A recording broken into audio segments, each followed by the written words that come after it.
The ship called Dawn moved slowly through the darkness of space. It was not a warship. It carried no weapons that could threaten anyone. This was a ship of peace. Everyone on board knew how important their mission was. Ambassador Una Parks stood at the large window and watched the stars pass by. She was 43 years old, with kind eyes and gray streaks in her black hair. For 20 years, she had worked to bring people together.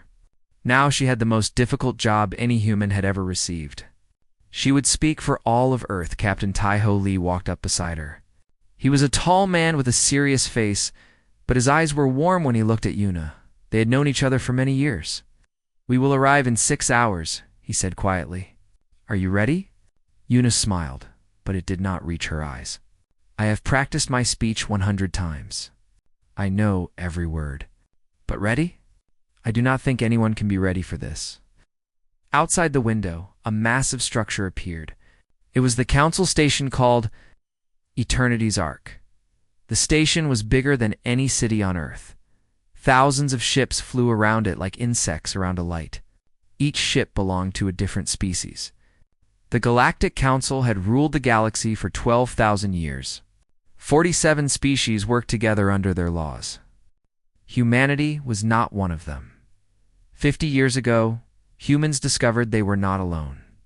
The first contact was peaceful but cold. The Council watched humanity like adults watching a child play with dangerous toys. They allowed trade.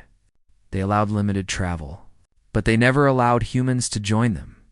Humans were too young, they said. Too violent.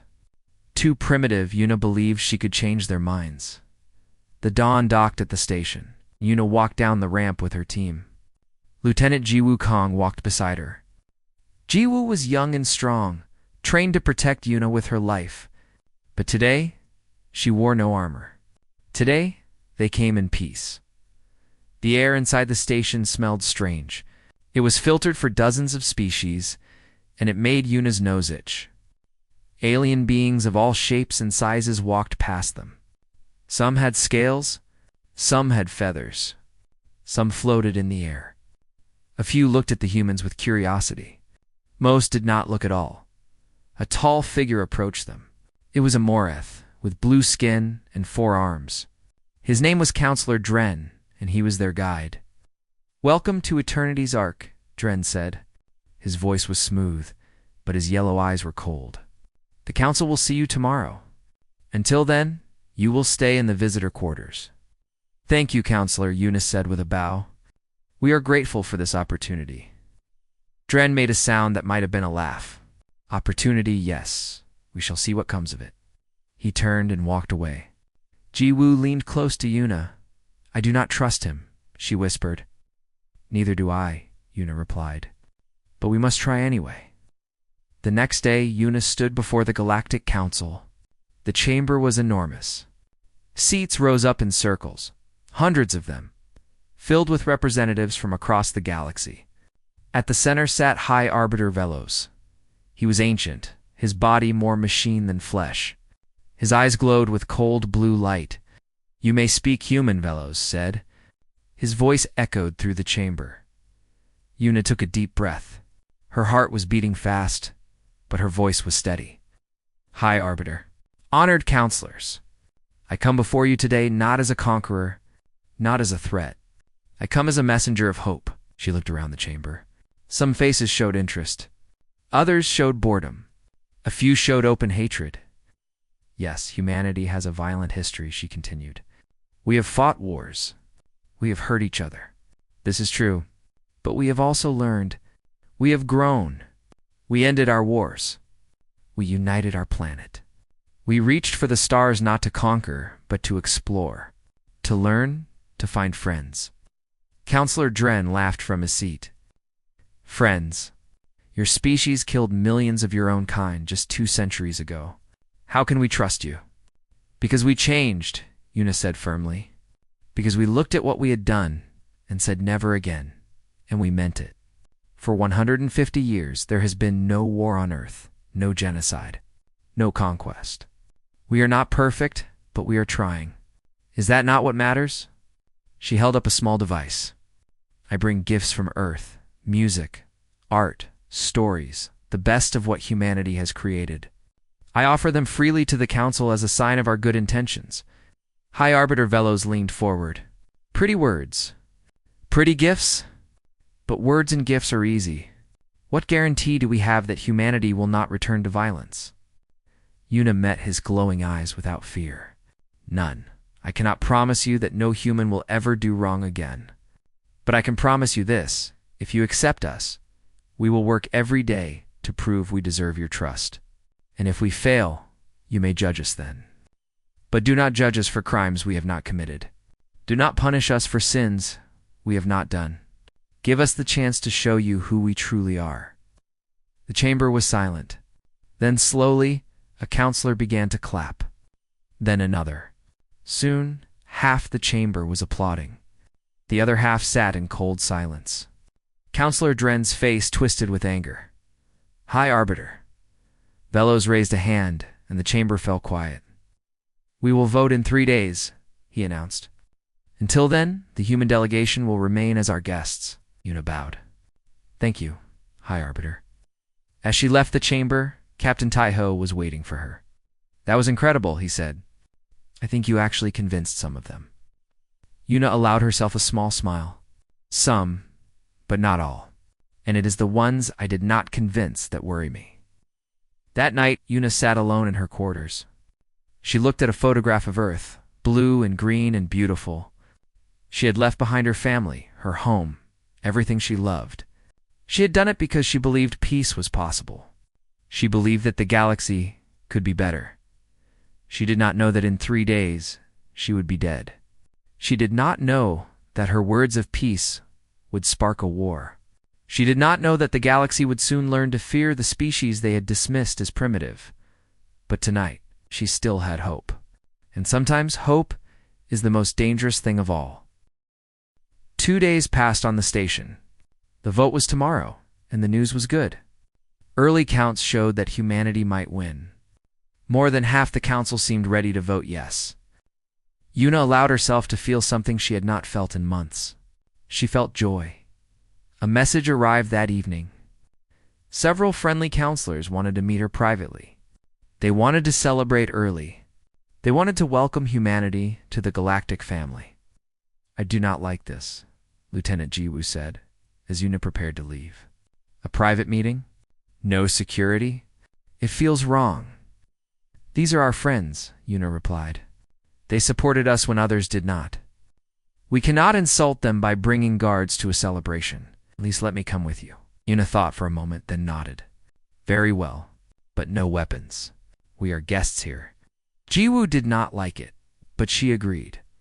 The reception was held in a beautiful garden near the top of the station. Real plants grew there, brought from 100 different worlds. Soft music played. Lights floated in the air like stars. It was the most beautiful place Una had ever seen. 12 counselors greeted her with warm words. They were from different species, but they all shared the same belief. They believed humanity deserved a chance. They believed the galaxy was stronger together. "Tomorrow will be a great day," said Counselor Mira, a being with silver skin and gentle eyes. "After 12,000 years, the Council will finally welcome a new species as equals." Una smiled. "I hope so. But the vote is not finished yet." "It will pass," Mira assured her. "I have counted the votes myself. You have 1 ambassador." For one beautiful moment, Una believed her. For one beautiful moment, everything seemed perfect. Then the lights went out. The garden fell into darkness. The music stopped. Someone screamed. Una felt Jiwoo grab her arm and pull her down. "Stay low," Jiwoo whispered. "Something is wrong." Emergency lights flickered on, casting the garden in red shadows. Una saw the counselors looking around in confusion. Guards were supposed to come when the power failed. No guards came. A figure moved through the darkness. It was dressed in black, its face hidden behind a mask. It moved with terrible speed, faster than any human could move. In its hand was a blade that glowed with poison light. Jiwoo saw it first. She pushed Una aside and threw herself at the attacker. They fought for 3 seconds. It was not enough. The blade cut through Jiwoo's shoulder, and she fell. Yuna screamed. The attacker turned toward her. Yuna saw her death in those cold, hidden eyes. She did not run. She did not beg. She stood tall, even at the end. "I forgive you," she said quietly. "Whoever sent you, I forgive them too." The blade pierced her heart. Yuna Park, ambassador of Earth, fell to the ground and did not rise again. The lights came back on. Station security finally arrived. They found 12 counselors in shock, a dying bodyguard, and Earth's hope lying dead in a pool of blood. The assassin was gone, vanished like smoke. Within an hour, High Arbiter Velos made an announcement to the entire station. "The human ambassador has been killed," he said, his voice heavy with false sorrow. "Our investigation has found evidence that the killer was a human extremist, a faction on Earth that opposed peace. This tragedy proves what many of us feared. Humanity is not ready." Captain Taiho heard the announcement on the dawn. His blood turned to ice. "That is a lie," he said. "There is no such faction. Someone is covering the truth." Commander Hyun Cho, his second in command, nodded grimly. The security system failed at exactly the right moment. The guards were delayed. "This was planned, Captain. Someone on this station wanted Yuna dead." Taiho requested a meeting with the High Arbiter. He demanded an investigation. He presented everything he knew. Velos listened with cold patience, then spoke. "Captain, I understand your grief, but the evidence is clear. The killer was human. The Council cannot ignore this. Let us examine the evidence ourselves. Let us prove our innocence. That will not be possible." Velos leaned forward. "The Council will vote now, not tomorrow. Given these tragic events, we must protect ourselves. Humanity is hereby expelled from Council space. You have 6 hours to leave this station. After that, your ship will be destroyed." Taiho stood frozen. 20 years of diplomacy. 50 years of hope. All of it destroyed in one night. "This is not justice," he said quietly. "This is murder. Careful, Captain." Velos's eyes glowed brighter. "You are guests here. Do not forget your place." Taiho wanted to scream. He wanted to fight. But he thought of his crew. He thought of the mission. He thought of Yuna, who had believed in peace until her last breath. "We will leave," he said. "But this is not over." As he returned to the dawn, Commander Hyen met him with news. "I recovered something," Hyen said, his voice shaking with excitement. "Fragments of security data. The real data, before it was erased. What does it show? The assassin. Its biology is not human. The blade it used is made with pale hand technology.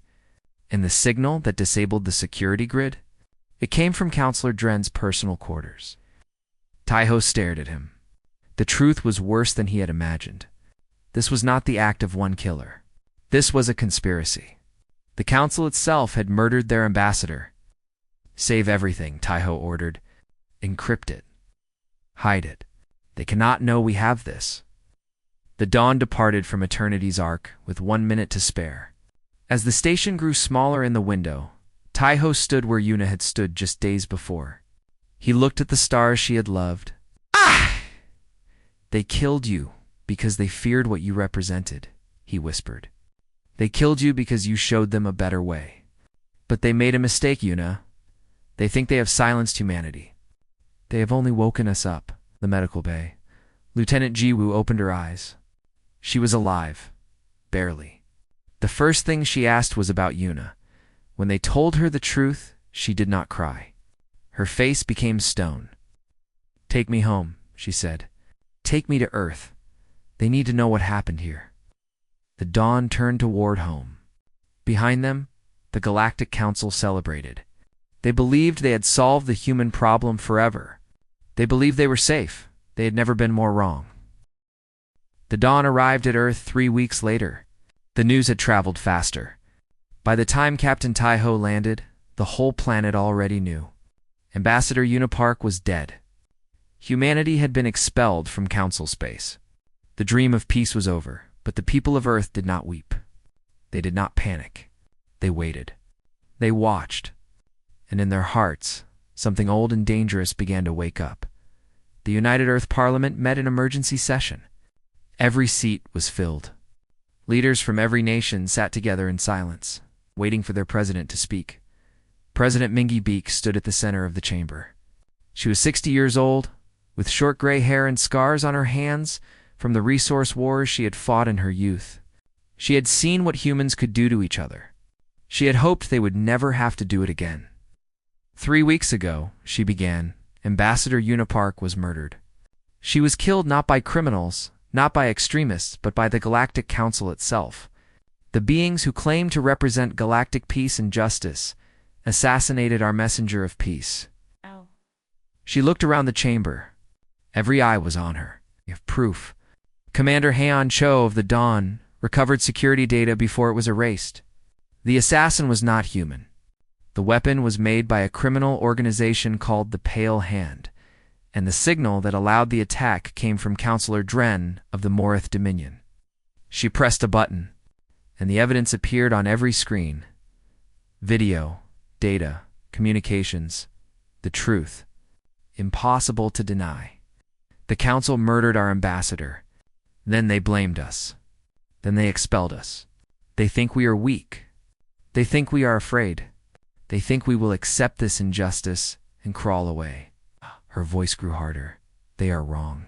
General Seok-yoon stood up. He was the head of Earth's Strategic Command, a man who had spent 40 years preparing for a war he hoped would never come. Madame President, members of Parliament, for 50 years, we have shown the galaxy a peaceful face. We have hidden our strength. We have pretended to be weak. This was necessary. The Council was watching us. If they had known the truth, they would have destroyed us long ago. He pressed a button, and new images appeared. Ships, thousands of them, weapons, soldiers, entire fleets hidden in the asteroid belt. In the clouds of Jupiter, in bases beneath the surface of Mars. The truth is this. Earth has not been sleeping. We have been preparing. We have 12,000 warships, 50 million trained soldiers, weapons that the Council cannot imagine. The chamber erupted in shocked whispers. No one had known. The secret had been kept for 50 years. Dr. Nari Kim stood next. She was the chief scientist of Project Prometheus, the most classified program in human history. General COC speaks of ships and soldiers, but our greatest weapon is not a fleet. It is this. She held up a small device, no bigger than her hand. This is a quantum disruption warhead. When it explodes, it does not simply destroy a target. It destabilizes the fabric of space itself. A single warhead can collapse a star. We have 300 of them. The silence in the chamber was absolute. We did not build these weapons because we wanted war, Nari continued. We built them because we knew the galaxy would never accept us peacefully. We built them because we knew that someday someone would try to destroy us. And we swore that if that day came, we would not go quietly. President Mingy stepped forward again. The question before this parliament is simple. What do we do now? Do we accept the Council's judgment? Do we hide on our little planet and wait for them to finish what they started? Or do we show them that humanity will not be murdered without consequence? She paused. I say we fight. Not for conquest. Not for revenge. But for justice. Unipark believed in peace. She died for it. The Council took her from us. Now we will take the Council from the galaxy. Admiral Sora Han, Fleet Admiral of Earth's United Defense Force, stood at attention. Give me the order, Madam President, and I will make them remember our name. The vote was unanimous. For the first time in 150 years, humanity was going to war. Director Junho Shin, head of Earth Intelligence Services, had one more piece of information to share. Our agents have been watching Counselor Dren. He is afraid. He knows we have evidence. He is trying to erase his involvement and escape justice. We cannot allow that. He will not escape, Admiral Sora promised. None of them will. That night, a message was broadcast across every frequency in the galaxy. It reached every station, every ship, every planet. Every species heard the words that would change history forever. President Mingy appeared on screens across the stars. To the Galactic Council and all who serve them. 3 weeks ago, you killed our ambassador. You killed a woman who came to you with peace in her heart and hope in her hands. You murdered her. Then you lied about it. Then you expelled us like criminals. Our eyes burned with cold fire. We gave you our best. You threw it away. We offered you friendship. You answered with blood. Very well. You have made your choice. Now we will make ours. You called us primitive. You called us violent. You called us dangerous. You were right. We are dangerous. We are the most dangerous thing this galaxy has ever seen. And you just made us angry. We're coming. Not to beg. Not to negotiate. We are coming for justice. We are coming for the ones who killed our ambassador. And we will not stop until we have them. You killed our voice of peace. Now hear our voice of war. The message ended. Across the galaxy, silence fell. Then, slowly, fear began to spread. The humans were coming, and no one knew how to stop them. In the council station, High Arbiter Velos watched the message with cold eyes. For the first time in 1,000 years, he felt something he had forgotten. He felt afraid. The war began at midnight, Earth time. It began everywhere at once. Admiral Sorahan sat in the command chair of the Eternal Justice, the flagship of humanity's first expeditionary armada. Around her, 12,000 warships waited in perfect formation. Each ship was crewed by men and women who had trained their whole lives for this moment. Each one knew why they were here. All units report ready, her tactical officer announced. Sora looked at the star map before her. 17 targets glowed red. Military bases, shipyards, weapons factories. The heart of the Council's power. Begin Operation Reckoning, she said quietly. Across the galaxy, humanity struck. Commodore Wujin unled the Vengeance battle group against the Morath Dominion's primary shipyard. The Morath had helped kill Yuna. They had provided the assassin's weapon. Now, they would pay. The shipyard was protected by 300 warships. The Morath commander laughed when he saw the human fleet approaching. Only 50 ships? These primitives are even more foolish than we thought. Stopped laughing when the first volley hit. Human weapons were different. They did not simply shoot energy beams or missiles. They fired concentrated gravity pulses that crushed ships like paper. They fired nanite swarms that ate through armor in seconds. They fired things the Morath had never seen before. In 4 hours, 300 Morath ships became floating wreckage. The shipyard itself was captured intact. Wujin walked through its corridors, stepping over fallen defenders. Secure the data cores, he ordered. Find everything about their connection to the assassination, and treat the prisoners well. We are not butchers. Young officer looked at him in surprise. Sir, after what they did. Wajin's face was hard, but his voice was patient. Ambassador Park believed in justice, not revenge. We fight in her name. We will honor her memory by being better than our enemies. Understood? Yes, sir. At the same time, Major Yoonji Roo led the Reaper Special Forces unit in a surgical strike on Eternity's Ark itself. Her team moved through the station like ghosts. They did not kill unless necessary. They had a specific target, the security archives. Ow. 30 seconds to the vault, Yoonji whispered into her communicator. All teams hold positions. They reached the vault without being detected. Youngji placed a device on the door. It melted through the metal in seconds.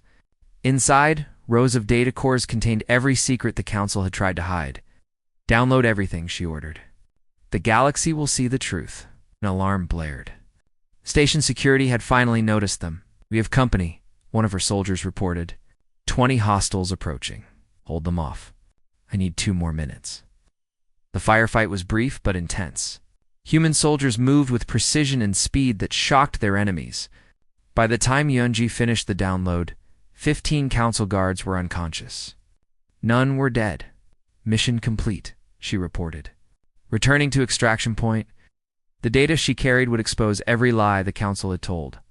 Every secret deal. Every innocent species they had bullied or destroyed. The truth was the most powerful weapon of all. But the greatest battle was yet to come. Admiral.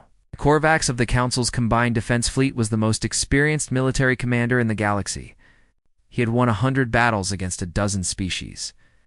When he learned that the humans were attacking, he gathered every ship he could find. 5,000 warships from 20 different species. The largest fleet assembled in 10,000 years. They met Admiral Sora at the Valen Corridor, a narrow passage between two nebulae. It was the only route to the Council's core worlds. Whoever controlled the corridor controlled the galaxy. Human fleet detected, Korvax's sensor officer reported. 3,000 ships. Korvax smiled. He had almost twice their numbers. Open a channel. Let me speak to their commander. Admiral Sora's face appeared on his screen. She was calm. To calm Admiral Korvax, she said, I give you one chance to withdraw. Order your ships to stand down, and no more blood needs to be shed. Korvax laughed. Withdraw? I have 5,000 ships. You have 3,000. Mathematics is not in your favor, human. You're right, Sora agreed. Mathematics is not in our favor. But mathematics is not the only thing that decides battles. The battle began. For the first hour, it seemed Korvax was winning. His superior numbers pushed the human fleet back. He lost ships, but he could afford to lose them. The humans could not. Then Sora gave an order. All ships execute pattern Omega. The human fleet suddenly changed. Instead of fighting as one group, they split into hundreds of small units. Each unit moved independently, striking weak points in Korvax's formation. They were faster. They communicated better. They adapted to every tactic he tried. What are they doing? Korvax demanded. No fleet can coordinate like that? But humanity could. For 150 years they had studied war. They had perfected it. Every captain knew what every other captain was thinking. They moved as one mind with 3,000 bodies. In 6 hours, the battle was over. 4,000 council ships were destroyed or disabled. Korvax's flagship was surrounded, its weapons offline, its engines dead. I surrender, Korvax said, his voice empty. I surrender. Sora accepted his surrender with grace. The prisoners were treated with respect. The wounded were given medical care. Humanity had won the greatest battle in galactic history, and they had won it without becoming monsters. Across the galaxy, the news spread like fire. The Council's fleet was gone. The humans were unstoppable, and they were coming for justice. Counselor Dren heard the news and ran. He took a fast ship and fled toward the edge of the galaxy. He thought he could hide. He thought he could escape. He was wrong. The UES Dawn found him 3 days later. Commander Hyuncho, now captain of the ship that had carried Yuna to her death, gave the order himself. Disable their engines. Prepare boarding parties. Dren's ship was captured without a fight. When Heian walked onto the bridge, Dren was waiting, his forearms trembling with fear. Please, Dren begged. I was following orders. It was Velos. It was all Velos. Heian looked at him with cold eyes. Ambassador Park offered you peace. She offered you friendship. You answered by killing her. Now you will answer to Earth. Dren was taken to a cell. His ship was destroyed. And the Dawn turned toward home, carrying the man responsible for starting a war. The storm had passed, but the reckoning was just beginning. 6 months had passed since the war began. The galaxy was changed forever. High Arbiter Velos sat alone in his chambers on Eternity's Ark. The station that once commanded respect now trembled with fear. Human ships surrounded it. Human soldiers patrolled its corridors. Everything he had built was falling apart. A message arrived. President Mingy Beak wanted to talk. I will not surrender, Velo said to his empty room. But even as he spoke the words, he knew they were lies. The Council's military was destroyed. Their allies had abandoned them. Species they had bullied for thousands of years were now cheering for humanity. There was nothing left to fight with. He accepted the call. President Mingy appeared on his screen. She looked tired but determined. Hi, Arbiter, she said. Your fleets are gone. Your allies have left you. You have two choices. Accept our terms and end this war, or refuse and watch everything you built burn. What are your terms? Simple. The Galactic Council is dissolved. Every species that participated in the conspiracy against humanity will face justice. A new assembly will be created, one where all species are truly equal. No more elder races ruling over younger ones. No more secrets. No more lies. Velos felt something break inside him. For 12,000 years, he had ruled. Now a species that had barely learned to fly was telling him what to do. And if I refuse, then we activate Project Prometheus. We have already placed warheads near 3 of your most important star systems. One word from me, and those stars collapse. Billions will die. I do not want that. But I will do it if I must. Velos stared at her. He looked into her eyes and saw that she was not bluffing. She would destroy worlds to protect her people. She would burn the galaxy if that was what justice required. You are monsters, he whispered. We are what you made us, Minji replied.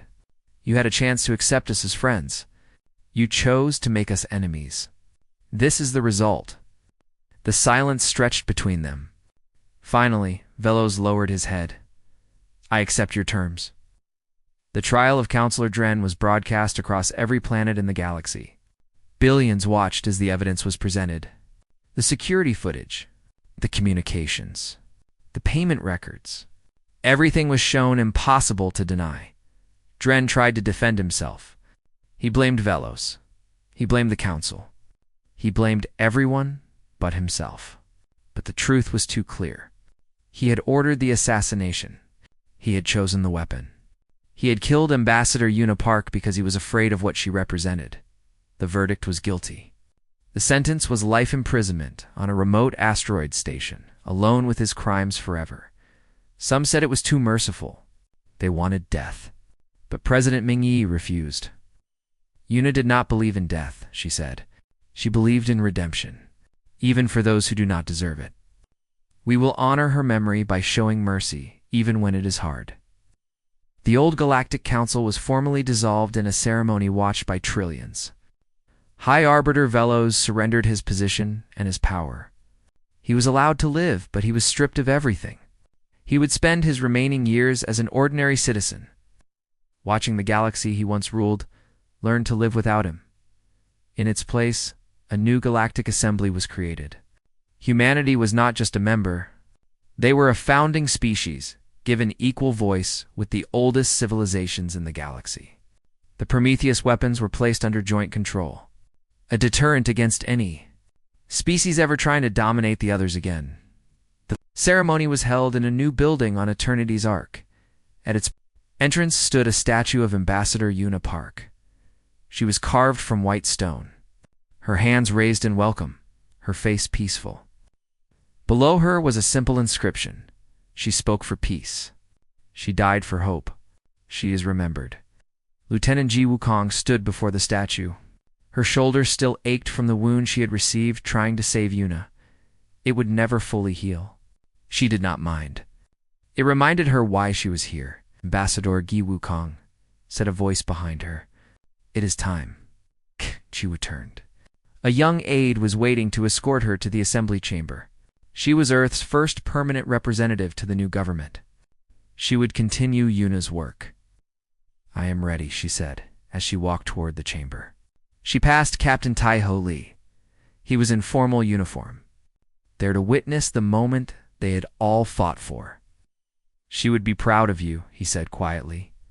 Giwu smiled, but her eyes were wet. I hope so. Every day, I try to ask myself what she would do.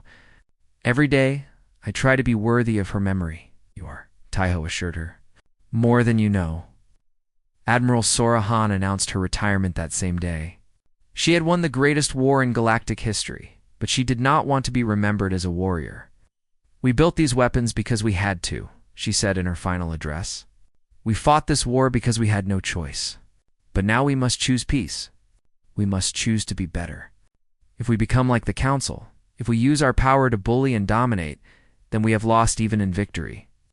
She looked at the young officers who would take her place. Remember who we are? Remember why we fought? Remember Ambassador Park?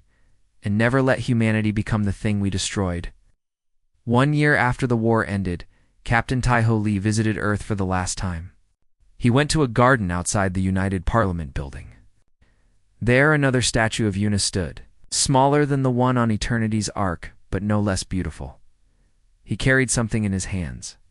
Her diplomatic credentials, the ones she had worn when she left for the council. He had kept them all this time, waiting for the right moment. He placed them at the base of the statue. "We did it, Una," he said softly. "The galaxy will remember what you tried to give them, and they will never forget what happened when they threw it away." He looked up at the sky. Stars were appearing as the sun set.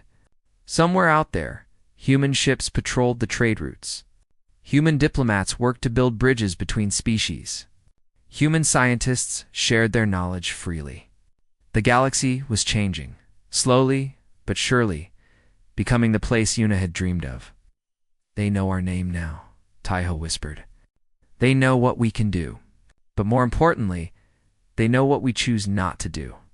They know that we could have destroyed them, and we chose mercy instead. That is the real victory." He stood there until the stars filled the sky. Then he walked away, leaving Una's credentials where they belonged. At the feet of the woman who had changed everything, humanity had gone to the stars seeking friendship. They had been answered with murder. They had responded with war. But in the end, they had chosen to build instead of destroy. They had chosen to heal instead of hate. The galaxy would never forget what humanity was capable of. But more importantly, they would never forget what humanity chose to be. And somewhere, in whatever place heroes go when they die, Ambassador Una Park smiled. Her dream had not died with her. It had only just begun.